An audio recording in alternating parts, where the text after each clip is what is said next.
श्री शिवाय नमस्तुभ्यम। हर हर महादेव। दोस्तों, आप सभी लोग जानते हैं कि 16 अगस्त 2024 शुक्रवार को पड़ रही है श्रावण पुत्रदा एकादशी। दोस्तों, यह जो पुत्रदा एकादशी है सावन महीने में पड़ने वाला सबसे बड़ी एकादशी है, क्योंकि यह सावन के दिनों में पड़ रहा है, जिसका बहुत ही बड़ा और विशेष महत्व होता है। और ऐसा दिन पूरे साल में सिर्फ एक ही बार आता है। और दोस्तों, आप सभी लोग जानते हो कि श्रावण पुत्रदा एकादशी का अगर सबसे बड़ा कोई उपाय तो वो एक चुटकी काले तिल वाला उपाय है। तो दोस्तों, इस श्रावण पुत्रदा एकादशी के दिन आप लोगों को इस एक चुटकी काले तिल वाले उपाय को जरूर करना है। बहुत सारे लोग होंगे जिन लोगों ने इस उपाय को ना किया हो, मतलब आधा महीना निकल गया सावन महीने का, उन्होंने किसी भी दिन इस काले तिल वाले उपाय को ना किया हो। पर दोस्तों, आपके पास एक आखिरी मौका बचा हुआ है, जो कि 16 अगस्त के दिन। तो इस दिन आप लोगों इस वाले उपाय को जरूर कर लेना है, भले ही आपने पूरे महीने भर इस उपाय को ना किया हो। पर अगर आपने इस सावन महीने के श्रावण पुत्रदा एकादशी के दिन अगर इस वाले उपाय को कर लिया, तो आपको इस उपाय को करने का वो फल मिलेगा जिसकी आपने कभी कल्पना भी नहीं करी होगी। इसीलिए आप लोग इस वाले उपाय को एक बार जरूर कर लेना, ताकि आप लोगों के हाथ से यह मौका ना जा सके और आपको इस उपाय को करने का फल मिल सके। दोस्तों, यह उपाय पंडित जी ने अपनी अभी की ही श्रावण शिव महापुराण की कथा में बताया है, जिस उपाय को आज हम आपको बहुत अच्छे से समझाने वाले हैं। इस वीडियो को देखने के बाद इस उपाय को समझने के लिए आपको कोई और वीडियो को देखने की जरूरत नहीं पड़ेगी। तो चलिए दोस्तों, उपाय को शुरू करते हैं। देखिए, यह इस श्रावण महीने के पुत्रदा एकादशी के दिन यह इतना खास होता है, इतना महत्वपूर्ण होता है। देखा है कभी कभी बड़े बड़े पूजा पाठ अनुष्ठान से जो मनोकामना पूर्ण नहीं होते, वो श्रावण महीने के दिन एक छोटे उपाय करने से ही आपकी मनोकामना पूर्ण हो जाती है। और बहुत सारे लोगों ने इस उपाय को किया भी है और उनको इस उपाय को करने का फल भी जरूर मिला है। अगर आप लोग भी इस उपाय को करना चाहते हैं, तो आप इस उपाय को पहले अच्छे से समझ लेना, सुन लेना, उसके बाद करना। आपको इस उपाय का फल जरूर मिलेगा। और इस उपाय को कर लेने से आपके घर में चाहे किसी भी प्रकार की दुख और समस्या क्यों ना चल रही हो, आपको उसका कारण भी नहीं पता है कि भाई यह समस्या इस कारण से चल रही है। उसका कुछ भी कारण हो सकता है, जैसे पितृदोष हो सकता है या किसी भी तरह का मंगल दोष भी हो सकता है। तो इस दिन आप लोगों को यह वाला उपाय कर लेना है। यह एक ऐसा उपाय है जिस उपाय को अगर किसी विशेष दिन पर किया जाए, तो भाई उस विशेष दिन का जो है वह तो हमें मिलता ही मिलता है। पर हमने उस दिन पर इस उपाय को किया है, तो हमें उससे भी बड़ा फल मिलता है। और फल बहुत जल्दी मिलता है, क्योंकि आप इस उपाय को बहुत ही और विशेष दिन पर कर रहे हो। तो चलिए अब उपाय के बारे में बात करते हैं, लेकिन उससे पहले आप लोगों को यह जानना आवश्यक है कि आखिर यह उपाय किस समय करना है, किसको करना है और कैसे करना है। तो चलिए हम आगे आपको वीडियो में एक एक करके बता देते हैं। इसीलिए इस वीडियो को बिना भगाए अंत तक देखिएगा, ताकि इस उपाय को करने के बाद आपका भाग्य प्रबल हो जाए, आपके नवग्रह आपका साथ देना शुरू कर दें, आपके घर की बरकत हो, आपके घर की उन्नति हो और भगवान भोलेनाथ का आशीर्वाद हमेशा आप पर बना रहे। और अगर आप चाहते हैं कि महादेव जी की कृपा से आपके जीवन की समस्त प्रकार की परेशानी से आपको मुक्ति मिल जाए और महादेव जी का कृपा हमेशा आप पर बना रहे, तो दोस्तों पूरी सच्ची श्रद्धा और पूरे विश्वास के साथ इस वीडियो को लाइक कर दीजिए और कमेंट बॉक्स में लिख दीजिए ओम नमः शिवाय, हर हर महादेव। और इस वीडियो को आप जितने लोगों तक पहुंचा सकते हैं उतने लोगों तक पहुंचा दीजिए, ताकि लोगों का भला हो सके। और दोस्तों, कमेंट बॉक्स में अपनी राशि भी डाल दीजिएगा।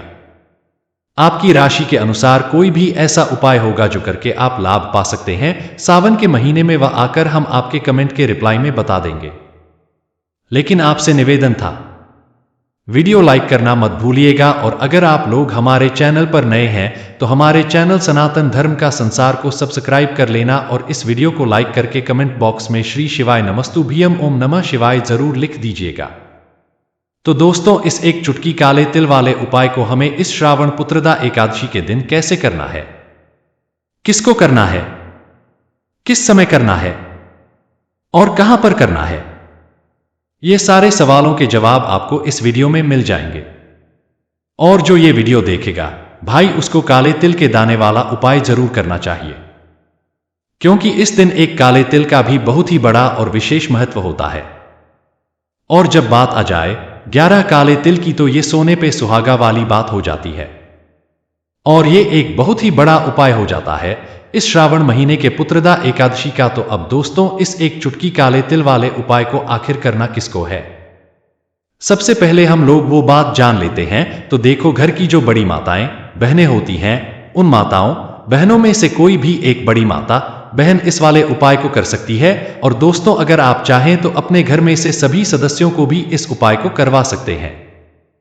अगर किसी व्यक्ति की खुद की कोई मनोकामना है, खुद की कोई दुख और परेशानी है कि वह अपने लिए ही करना चाहता है इस वाले उपाय को, तो वह खुद अपने लिए भी कर सकता है। बाकी अगर कोई घर में से ऐसा है जो कि अपने पूरे घर परिवार की सुख और शांति के लिए ये वाला उपाय करना चाहता है, तो भाई वह भी कर सकता है, उसमें भी कोई दिक्कत वाली बात नहीं है। कहने का मतलब यह है कि इस उपाय को हर एक सदस्य भी कर सकता है, और पूरे घर परिवार के सदस्य के लिए घर की बड़ी माताओं बहनों में से कोई एक माता भी कर सकती है। माताएं बहनें अगर घर में उपस्थित ना हो या वो यह वाला उपाय ना कर पा रही हो, तो फिर घर का कोई बड़ा सदस्य भी इस हल्दी वाले उपाय को कर सकता है, चाहे फिर वह पुरुष ही क्यों ना हो, उसमें कोई भी दिक्कत वाली बात नहीं है। अब दोस्तों, इस एक चुटकी काले तिल वाले उपाय को हमें करना कहां पर है, हमें तुलसी के क्यारे के पास में जाकर करना है।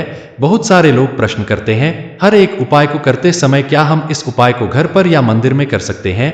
देखो, तो इस वाले को आप घर ही करोगे तो अच्छा रहेगा। अगर घर पर तुलसी का पौधा नहीं है तो शिव मंदिर में उपाय को करोगे तो भी अच्छा होगा इस वाले उपाय को। उसके बाद में दोस्तों, जो अगला प्रश्न निकल कर आता है वो यह आता है इस उपाय को लेकर कि आखिर इस उपाय को हमें किस समय करना है, सुबह के समय करना है कि शाम के समय करना है। तो देखो, इस वाले उपाय को आप लोग सुबह के समय भी कर सकते हो और शाम के समय प्रदोष काल में भी कर सकते हो। अब अगर आप पूछो कि भाई सबसे उत्तम समय कौन सा इस एक चुटकी काले तेल वाले उपाय को करने का, तो हम आपसे बस यही कहेंगे कि इस उपाय को आप शाम के समय करेंगे तो ज्यादा बेहतर होगा।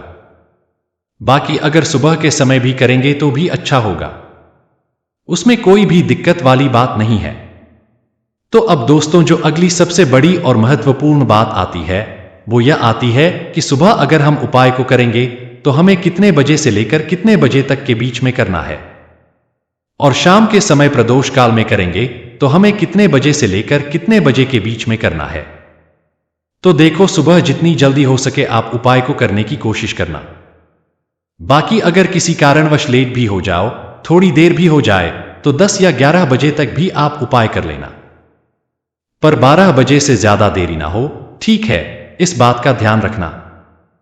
उसके बाद में दोस्तों, अगर शाम के समय प्रदोष काल की बात करें, प्रदोष काल का जो समय होता है वो शाम के 6 बजे से शुरू है, मतलब शाम के 6 बजे से लेकर 7 बजे के बीच का जो समय होता है, यह समय प्रदोष काल का समय होता है। पर अभी जो मौसम चल रहा है, इस मौसम में जो है शाम बहुत देरी से होती है, तो आप इस उपाय को 7 या 8 बजे के बीच में भी कर सकते हो। मतलब शाम के 6 बजे से रात 8 बजे के बीच में आप कभी भी इस वाले उपाय को कर सकते हो, उसमें कोई भी दिक्कत वाली बात नहीं है। परंतु श्रावण पुत्रदा एकादशी के दिन कोशिश करना कि समय के अंतर्गत ही कर लो, किसी कारण ना कर पाओ तो थोड़ा देरी से भी कर सकते हो, आपको उपाय का फल जरूर मिलेगा। तो चलिए बात करते हैं हमारे पहले उपाय की। देखिए, इस उपाय के लिए आपको 2 दीपक लेने होंगे। दोनों ही दीपक आप मिट्टी के भी ले सकते हैं, और दोनों ही दीपक आप शुद्ध आटा मढ़कर उनके भी तैयार कर सकते हैं। अब दोस्तों, दोनों ही दीपक के अंदर आपको शुद्ध घी का प्रयोग करना होगा, और एक दीपक के अंदर आपको गोल रुई की बाती का प्रयोग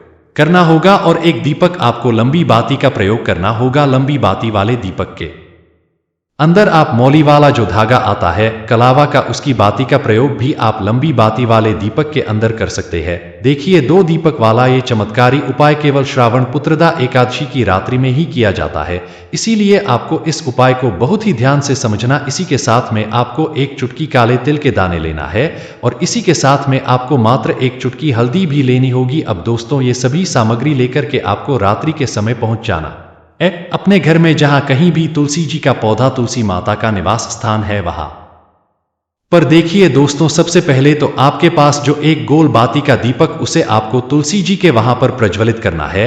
दीपक को प्रज्वलित करते समय आपको ओम नमो भगवते वासुदेवा या इस मंत्र का 11 बार जाप कर लेना है। अब देखिए, आप जो 1 चुटकी काले तिल के दाने लेकर के आए हैं, उन्हें आपको अपने सीधे हाथ में रखना है, और जो आपने गोल बाती वाला दीपक प्रज्वलित किया है माता तुलसी जी के वहां पर, उसके ऊपर से आपको इन 1 चुटकी काले तिल को घड़ी की दिशा में घुमाना है। आपको अपना नाम और अपनी गोत्र को बोल देना है, और फिर आपको इन काले तिल को उससे जलते हुए दीपक के अंदर डाल देने हैं। देखिए काले तिल भगवान विष्णु के से उत्पन्न हुए हैं और जब भी हम यह दीपक रात्रि में प्रज्वलित करते हैं तो इससे हमें हमारे कर्ज में राहत मिलती है, हमारे जीवन में धन प्राप्ति के नए नए मार्ग खुलते हैं, हमारा अगर कोई भी कार्य रुका हुआ है तो वह भी परिपूर्ण होता है। देखिए गोल बाती का जो दीपक है विशेषकर हम माता तुलसी के वहां पर भगवान विष्णु और माता लक्ष्मी के निमित्त प्रज्वलित कर रहे हैं। इस प्रकार से आपको ये दीपक प्रज्वलित कर देना है। अब जो आपके पास लंबी बाती का दीपक है, एक चुटकी हल्दी है, तो आपको लेकर के पहुंचना है अपने घर के मंदिर में। आपके घर के मंदिर में माता लक्ष्मी की जो भी प्रतिमा ही मूर्ति है उनके सामने सबसे पहले तो आपको ये लंबी बाती का दीपक रखना है। फिर आपको दीपक को प्रज्वलित कर देना है। दीपक को प्रज्वलित करते समय आपको ओम महालक्ष्मी नमः इस मंत्र का जाप करते रहना है। अब दोस्तों आपके पास जो एक चुटकी हल्दी है उसे आपको अपने सीधे हाथ में रखना है और इस एक चुटकी हल्दी को आपको उस दीपक के ऊपर से 11 बार घड़ी की दिशा में घुमाना है और आपको महालक्ष्मी नमः मंत्र का जाप करते रहना है और इस एक चुटकी हल्दी को आपको उसे दीपक के अंदर डाल देना है। देखिए एक चुटकी हल्दी वाला जो दीपक है आपके जीवन से दुर्भाग्य को समाप्त करता है, माता लक्ष्मी की आपको कृपा प्राप्त करवाएगा, धन प्राप्ति के आपके जीवन में नए नए मार्ग बनाएगा। देखो अगला उपाय है वो भी बहुत ज्यादा खास है। तीनों उपाय को आप जरूर सुनना क्योंकि जो आपको अच्छा लगे वो उपाय कर सकते हैं। देखिए इस उपाय के लिए आपको 2 हरी इलायची लेनी होगी। हरी इलायची आपको साबुत लेनी है, खंडित नहीं होनी चाहिए और इसी के साथ में आपको मात्र थोड़ा शहद लेना है।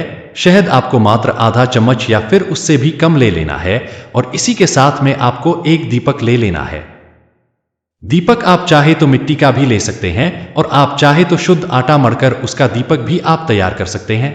इस दीपक के अंदर आप मौली का जो धागा आता है कलावा का उसकी बाती का प्रयोग करना होगा, यानी कि इस दीपक के अंदर आपको लाल रंग की बाती का प्रयोग करना होगा और इस दीपक के अंदर आपको शुद्ध घी का प्रयोग करना होगा। अब ये सारी सामग्री लेकर के आपको अपने घर में जो भी मंदिर है वहां पर पहुंच जाना है और आपको माता लक्ष्मी के किसी भी स्वरूप के सामने बैठ जाना है। अगर माता लक्ष्मी की फोटो है, माता लक्ष्मी की प्रतिमा है तो उनके सामने आपको बैठ जाना है। अगर माता की प्रतिमा है तो उनके सामने आपको बैठ जाना है, यानी कि किसी भी माता के स्वरूप के सामने आपको बैठ जाना है। अब देखिए सबसे पहले तो आपको माता रानी के सामने सी चावल की ढेरी बना देनी है, यानी किसी अक्षत के दाने आपको माता रानी के सामने रखना है। उसके बाद आप जो एक दीपक लेकर के गए हैं उस दीपक को आपको उन्हीं चावल के दानों के ऊपर रख देना है और फिर इस दीपक को आपको माता रानी के सामने प्रज्वलित कर देना है। देखें इस दीपक को प्रज्वलित करते समय आपको इस मंत्र का लगातार जाप करते रहना है। दीपक को प्रज्वलित करने के बाद आप जो 2 हरी इलायची लेकर के गए हैं उसमें से एक हरी इलायची को तो आपको उसी दीपक के अंदर डाल देनी है और वहीं पर आपको कम से कम 21 बार ओम महालक्ष्मी नमः इस मंत्र का जाप कर लेना है।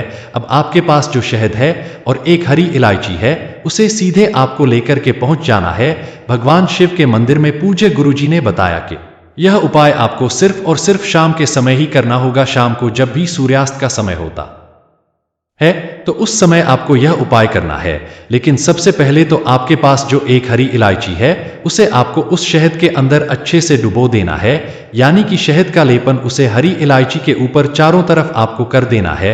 अब यह जो शहद से युक्त हरी इलायची है इससे आपको भगवान शिव के शिवलिंग पर अर्पित कर देनी है। आपको वो श्री शिवाय नमस्तुभ्यम इस मंत्र का लगातार जाप करते रहना है। फिर इसके बाद आपको एक लोटा जल भी अपने साथ लेकर के जाना है। तो यह एक लोटा जल भी आपको धीरे धीरे शिवलिंग पर समर्पित कर देना है और आपको श्री शिवाय नमस्तुभ्यम इस मंत्र का जाप करते रहना है। फिर इसके बाद आपको अपने घर आ जाना है। इस प्रकार से आपको यह उपाय कर लेना है।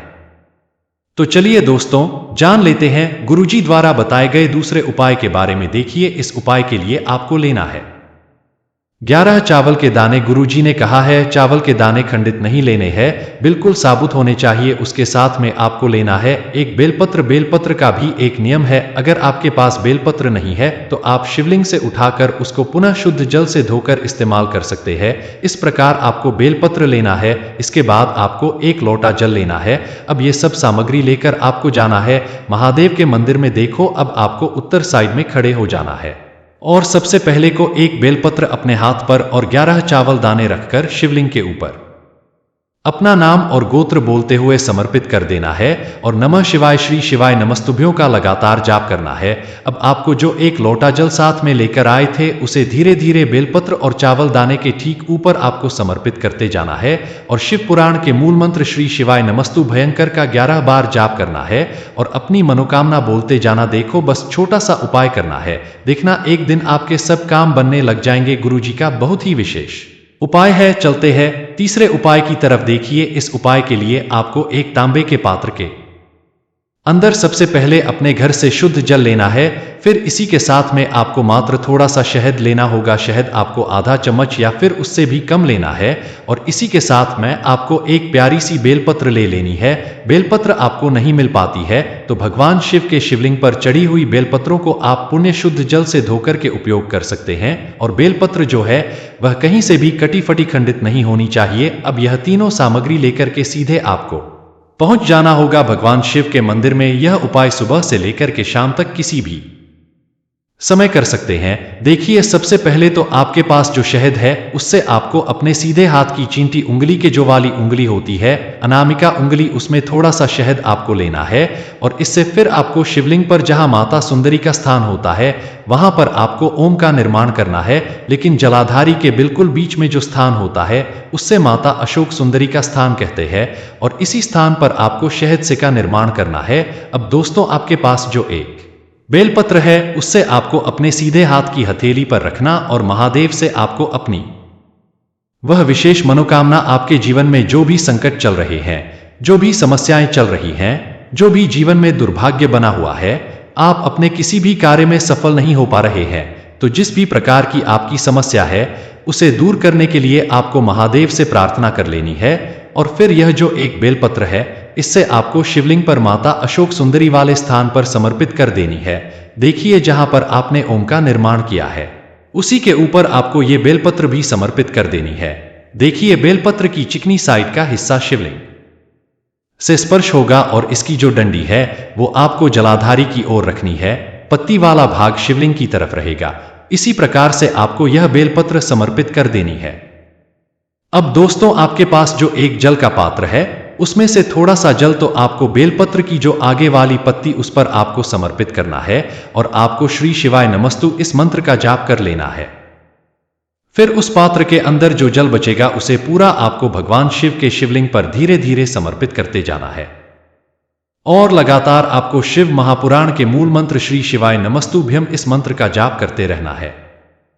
गुरुजी ने कहा है कि जल आपको इतने धीरे धीरे समर्पित करना है कि जल समर्पित करते हुए आप कम से कम 11 बार श्री शिवाय नमस्तुभ्यम फिर इस मंत्र का जाप कर सके। फिर इसके बाद वापस आपको अपने घर आ जाना है। इस प्रकार से आपको ये उपाय कर लेना है। आप देखेंगे कि आपकी सभी मनोकामनाएं अवश्य ही पूरी होंगी। ये उपाय आपको अवश्य करने हैं। इस वीडियो में हमने आपको 3 से 4 महा उपाय आपको बताए हैं जो आपको श्रावण पुत्रदा एकादशी के दिन करने हैं। अगर आपके मन में उपाय से जुड़ा कोई भी सवाल है तो हमें कमेंट बॉक्स में पूछ सकते हैं। उपाय करते समय कोई भी गलती नहीं करनी है। अगर आपको हमारी वीडियो पसंद आए तो हमारे इस चैनल को सब्सक्राइब जरूर करें। श्री शिवाय नमस्तुभ्यम। हर हर महादेव।